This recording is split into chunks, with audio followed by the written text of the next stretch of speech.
आदरणीय सरदार जगजीत सिंह डल्लेवाल जी, आदरणीय चौधरी युद्धवीर सिंह जी,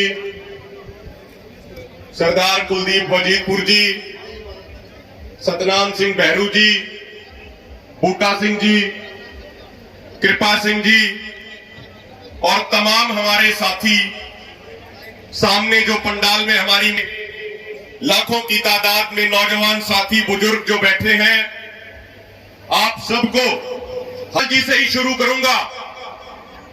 भारतीय किसान यूनियन एकता सिद्धूपुर के अध्यक्ष, किसान मोर्चा की 9 सदस्यीय कमेटी के एक सदस्य आई, मोर्चे में कोई मुश्किल स्थिति आई, मोर्चे में कोई परेशानी आई तो सरदार जगजीत सिंह डल्लेवाल वो शख्स किया है, आंदोलन को मजबूत करने का काम किया है। मैं आप सब पंजाब के साथियों से यह कहना चाहता हूं, भारतीय किसान यूनियन एकता सिद्धूपुर के सभी कार्यकर्ताओं से यह कहना चाहिए, आपका सीना कर्म से चौड़ा हो जाना चाहिए। कैसे ईमानदार, तपस्वी, बलिदानी, कुर्बानी देने के लिए हर सेकंड तैयार रहने वाले सरदार जगजीत सिंह डल्लेवाल जी आपका नेतृत्व कर रहे हैं। ये आप सबके लिए और हम सब के लिए गर्व की बात है। साथियों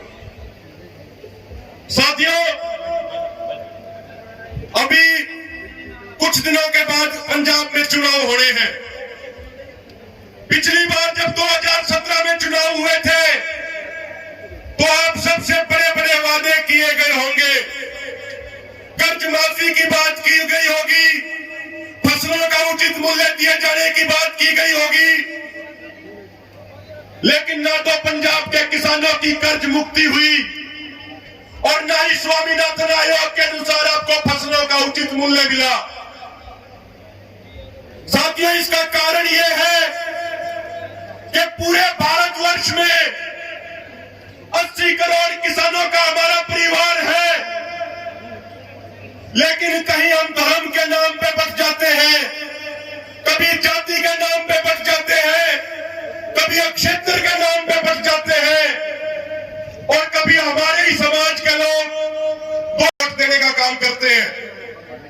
यदि हम धर्म, जाति, क्षेत्र से ऊपर उठ के ये ऐलान कर दे कि ना हम हिंदू हैं, ना हम ईसाई हैं, ना हम सिख हैं, ना हम मुसलमान हैं, सबसे पहले हम भारत के किसान हैं, यदि ये ऐलान हम कर दें तो 80 करोड़ का हमारा परिवार है।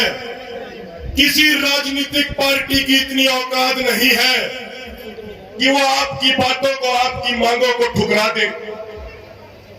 हमें यह ध्यान रखना होगा कि जब जब हम जाति और धर्म के नाम पे बटे हैं, तब तब हम पिटे हैं, और जब जब हम जाति और धर्म से ऊपर उठ के एकजुट हो गए तो बड़े बड़े तानाशाहों के घमंड को हमने मिट्टी में मिला दिया। एक रिपोर्ट आई साथियों, ये बात आप बड़ी ध्यान से सुनिएगा। कुछ साल पहले एक रिपोर्ट आती है और वो रिपोर्ट ये कहती है कि सन 2000 से लेकर 2017 तक जिस एमएसपी का वादा किसानों के साथ लगातार सरकारों ने किया था, यदि वो एमएसपी आपको मिला होता, यानी साल के लगभग 2.5 लाख करोड़ रुपया आपकी जेब में आना चाहिए था, लेकिन वो आपको नहीं दिया गया। कि 2005 से लेकर 2015 तक सिर्फ 10 सालों में बड़े बड़े पूंजीपति घरानों का, अंबानी अडानी जैसे कॉर्पोरेट घरानों का 50 लाख करोड़ रुपया टैक्स के तौर पे माफ कर दिया गया। 50 लाख करोड़ रुपया जो आपकी मेहनत की कमाई थी, जो आपकी खून पसीने की कमाई थी, वो 45 लाख करोड़ आपको नहीं दिए गए, लेकिन उन कॉर्पोरेट घरानों का 50 लाख करोड़ रुपए का लूट का पैसा माफ कर दिया गया। साथियों, हमें समझना होगा कि जो आंदोलन चल रहा है, ये आंदोलन देश को बचाने का आंदोलन है। बनाम झूठ की लड़ाई है। जो लड़ाई पिछले 10 महीनों से दिल्ली के बॉर्डरों पे आप लड़ रहे हो, ये आंदोलन, ये लड़ाई मेरे भाइयों, मेरी बुजुर्गों, मेरी माताओं, बहनों, 1947 की आजादी की लड़ाई से कम नहीं है। फर्क सिर्फ इतना है कि उस समय देश अपनी राजनीति 2-3 सालों से पूरे देश में कोरोना नाम की बीमारी का एक भय फैलाया गया। इस समय सभी काम धंधों में नुकसान हुआ, सभी के बिजनेस ठप हो गए। काम धंधे करने वाले लोग, उनका काम धंधा पूरे तरीके से चौपट हो गया। 2,38,000 करोड़ रुपए की कमाई करी है।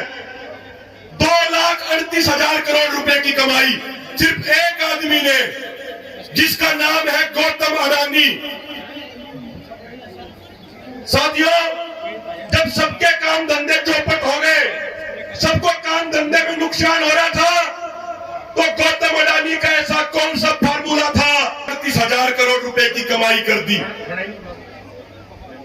आपके खून पसीने की कमाई से जो बड़े बड़े सरकारी संस्थान खड़े किए गए थे, आज उन सबको सरेआम नीलाम किया जा रहा है।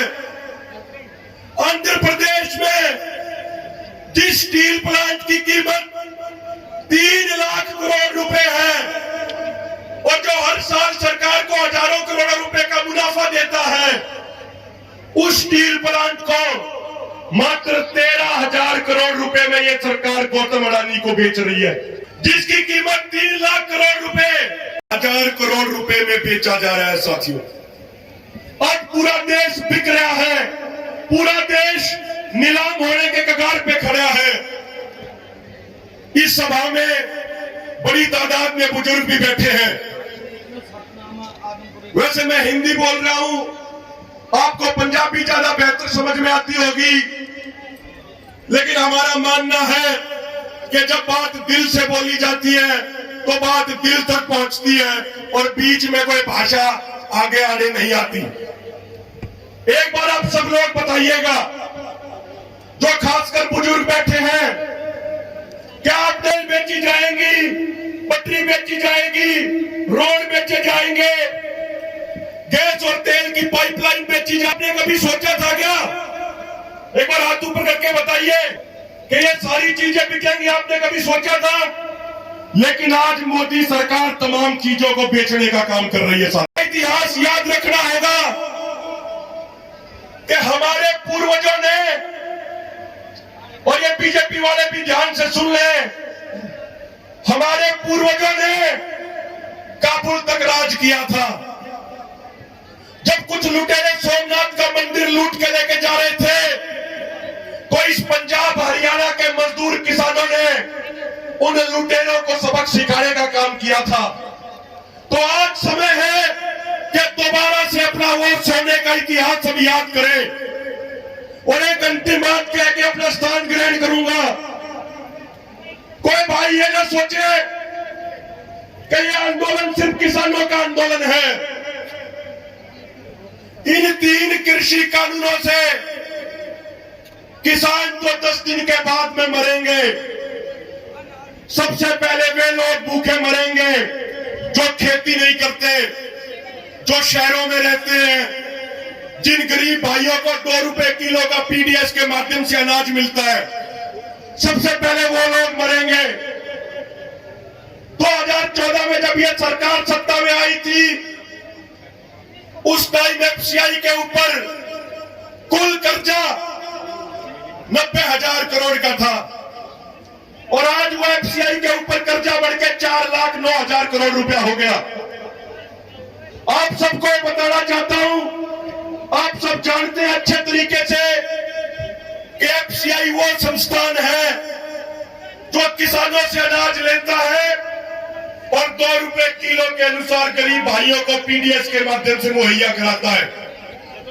साथियों, यदि एफसीआई बंद हो गया, यदि एफसीआई प्राइवेटाइज हो गया, यदि एफसीआई बिक गया, तो ना तो किसानों की अनाज की खरीद होगी और ना ही गरीब भाइयों को पीडीएस के माध्यम से 2 रुपए किलो का अनाज मिलेगा।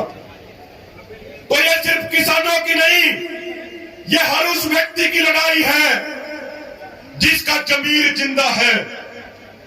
तो आज इस क्रांतिकारी धरती से पूरे देश के किसानों को हम यह आह्वान करना चाहते हैं कि अपने घरों से निकलिए और इन बेईमानों के खिलाफ जंग लड़िए। और कल आपको पता लगी गया होगा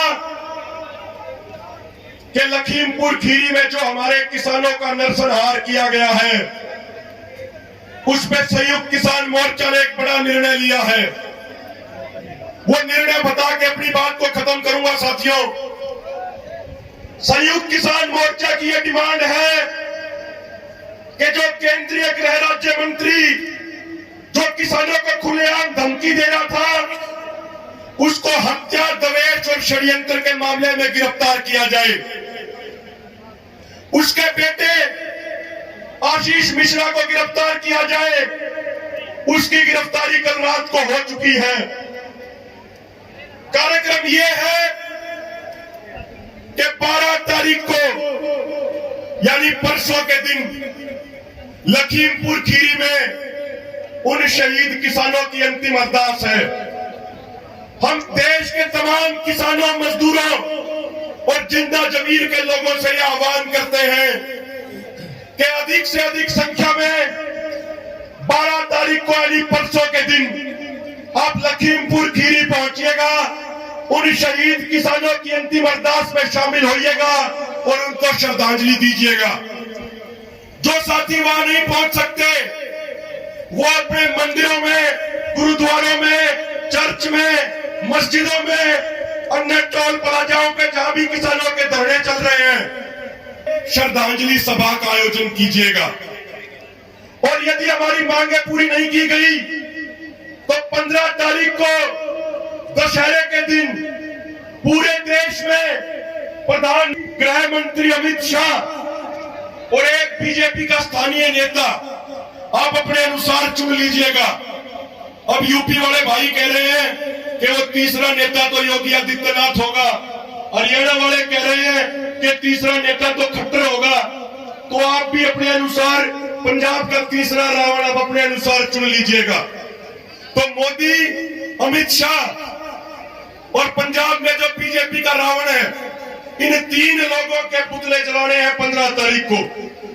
18 तारीख को सुबह 10 बजे से लेकर शाम के 4 बजे तक पूरे देश में रेलवे का चक्का जाम किया जाना है। और 12 तारीख को ही जो हमारे भाई शहीद हो गए, उनके अस्थि कलश लेके तमाम देश में शहीद किसानों की अस्थि कलश यात्रा की जाएगी। उत्तर प्रदेश के एक जिले में अलग यात्रा जाएगी। उसके अलावा देश भर में हर एक राज्य की एक यात्रा होगी। और साथियों, संयुक्त किसान मोर्चा ने यह भी फैसला लिया है कि हमारी मांगे पूरी नहीं की गई तो आने वाली 26 तारीख को उत्तर प्रदेश की राजधानी लखनऊ में एक बहुत बड़ी किसान महापंचायत का आयोजन किया जाएगा, जिस तरीके से 5 सितंबर को मुजफ्फरनगर में की गई थी। और जो योगी आदित्यनाथ, जो बीजेपी पार्टी कार्टून छाप के ये बता रही थी कि किसानों भूल के भी लखनऊ मत आ जाना, नहीं तो योगी पक्कल उतार देगा, योगी पोस्टर चिपका देगा। 26 तारीख को उसी लखनऊ में जाएंगे, पूरे देश के लाखों किसान जाएंगे और देख लेंगे कि कितना दम योगी में है, कितना दम मोदी में है और कितना दम यूपी की पुलिस में है। तो साथियों, 26 तारीख को मेरी माताओं, बहनों, बुजुर्गों, नौजवानों, आप सबको अधिक से अधिक संख्या में उत्तर प्रदेश की राजधानी लखनऊ में होने वाली किसान महापंचायत में पहुंचना है और इन मोदी और योगी जैसे राजनेताओं को लगाम कसनी है। साथियों, एक बार नारे लगा दीजिएगा, दोनों हाथ ऊपर करके। हमें पता है आप बहुत गर्मी में बैठे हो, इसकी रगों में किसान जमींदार का खून है, वो नारे लगाएगा। किसान मजदूर एकता, किसान मजदूर एकता,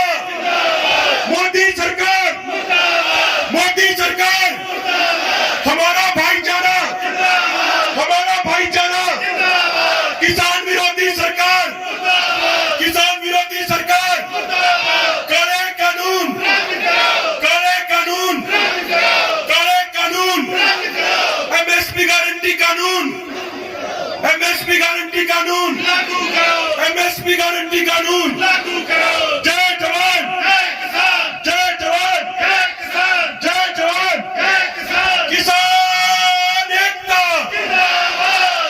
जो बोले सो निहाल। श्री अकाल। वाहिगुरु जी का खालसा वाहिगुरु जी की फतेह। बहुत बहुत धन्यवाद जी साडे नौजवान आगू अभिमन्यु काहट जेडे